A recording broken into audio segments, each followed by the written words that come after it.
I've selected the first piece of plywood that's going to go up on the 15-degree wall straight across here. So what I'm going to do is I'm going to throw a few handholds into the T-nuts, and that way they're like handles that you can use to hold on to the plywood.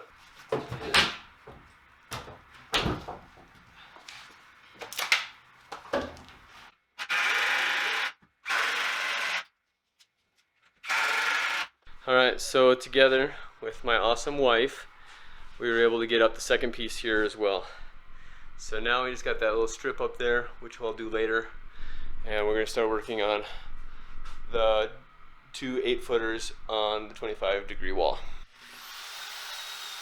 This is a good time to remind you that, again, I am reusing plywood from previous wall.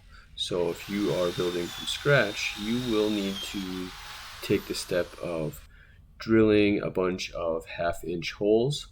I recommend using a spade bit. And then if you flip the plywood over and then scrape off all of the blowouts, I usually use this sideways hammer and just kind of scrape it off.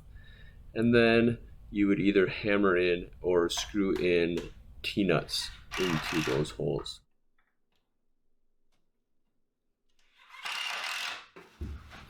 Now it's too far this way. Okay, now it's too far that way. Now you can slide it over a tiny bit. Okay, hold up. Nice and over a tiny bit. Thanks, Gavin.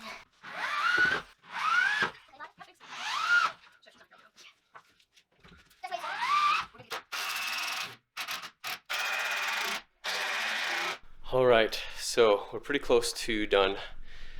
We have all the main pieces done. The only piece that is remaining is the ceiling piece here, and I'm just going to get some help for that later on. But I'll show you here. Behind me we've got the 15-degree wall up, fully sheeted. Got that ninja wall there. And then we've got the 25-degree wall, fully sheeted there.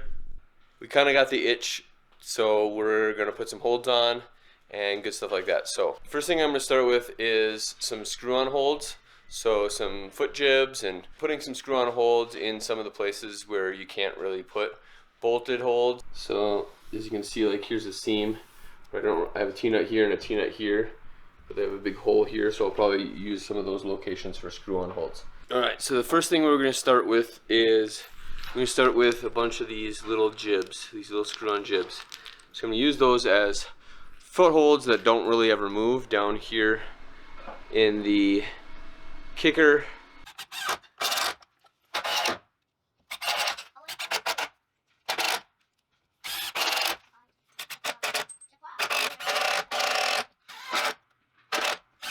Alright, so we put some of these strips up here because you can't really put handholds there anyway.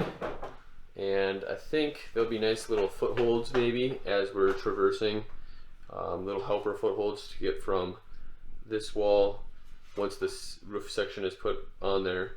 I think that'll be nice little footholds there. You can hang on them with your hands as well. And then I think I'm going to put this bacon strip right here in this general vicinity. So it'd be kind of a nice little thing that you can side pull off of the side.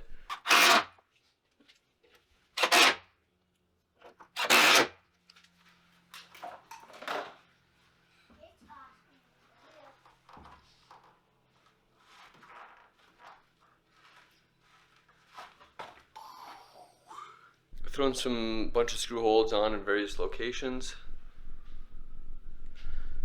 Spots that like seams where you can't really put T-nuts, edges, some edges up there.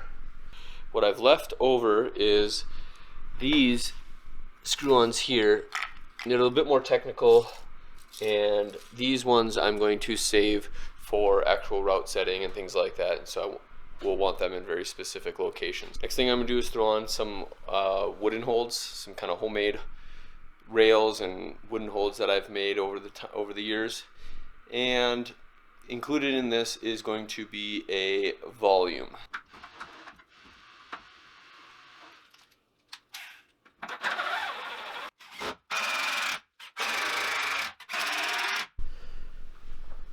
So we throw some holds on there. Definitely changes the angle of things. So I'm gonna give this an attempt at putting this up here. This is 4 feet by 6 feet sheet of plywood. It's gonna go up on the ceiling piece there. And at first I thought it would be literally impossible to do on my own, or at least to do safely on my own. Picked it up and it's lighter than I thought. So if I pre-screw some holes in there, I think I can get it up into position, because it's actually really nice. It's just gonna slide right into that slot there. So I'm gonna give it a whirl. I will be safe, but if I humble enough to know if I'm gonna need help later on. So let's give this a whirl.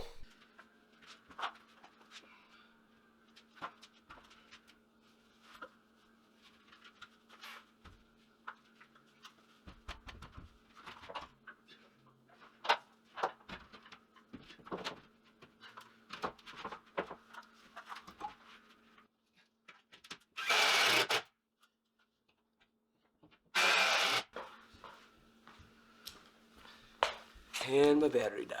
Alright, so while my battery on my impact driver is charging, in the meantime I'm going to measure the last remaining chunk up there for ceiling piece, which should be pretty easy to do. I'm gonna measure that and cut that out of this remaining piece of plywood here.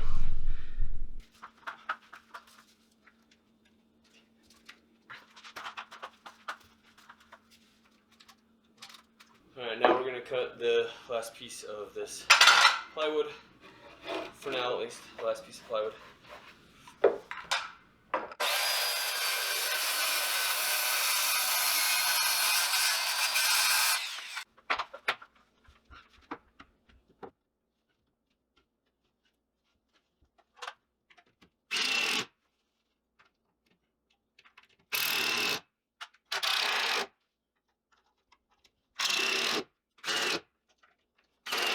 So I believe that wraps up the main climbing portions. The next thing I'm going to do is, there is a couple of nice comfortable rails, and so I've already put some up, but I'm going to go ahead and install those on some odd areas. Up here where there's a little bit of overlap, I'm going to put a nice comfy rail on top of there. Here's that rail I was talking about. Just a, I don't know where it came from, piece of railing or something like that, but it's just nice and smooth and comfortable edges.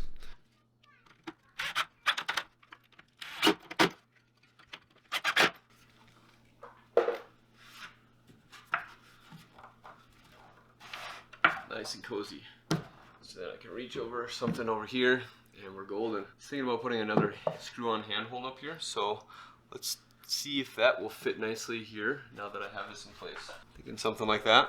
So this is one of those handholds that it's just really thin plastic here before the washer, and so it ended up bending, and so I turned it into a screw-on hold. So just trying to find a unique location for it.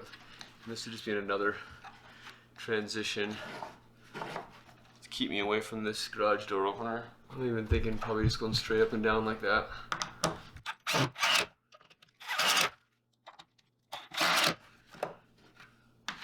And then I'll probably sand off this little corner here, just to make it a little bit more comfy. But I think that's pretty good. Got this nice comfy little rail piece here.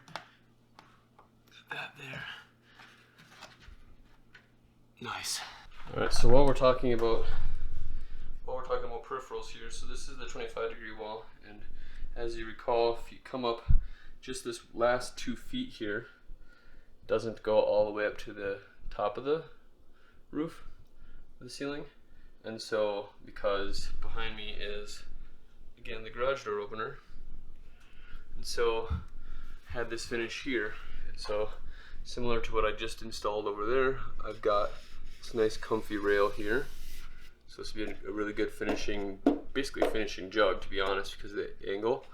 And then I also put one over here on this side, so maybe if I wanted to climb up through here and then use this with like a right hand to work my way back out onto the wall here, then I would have that as an option for a handhold. Nice comfy handhold. So, and part of that is just being creative and just thinking of solutions. Remember, way back to the beginning, we talked about the fact that every climbing wall is going to be unique, and you're going to probably make changes in your plans. You know, you might have really good plans to begin with, but your situation might change, your circumstances might change. Even with those slight adjustments, you can still have a pretty decent, as far as cosmetically looking, climbing wall. And I never promised to be a professional, construction worker, professional in the trades, but I've just done a lot of climbing wall designs. I've helped several friends, and then obviously this is real world climbing version 4. Yeah, I've just done it a bunch of times, and so kind of learn from your mistakes and fix those mistakes, learn these little fixes and things like that. So again, mine might not even be the prettiest wall, and this one actually turned out pretty darn good. So I'll give a full tour here. Actually, I'll do the full tour once the training devices are up.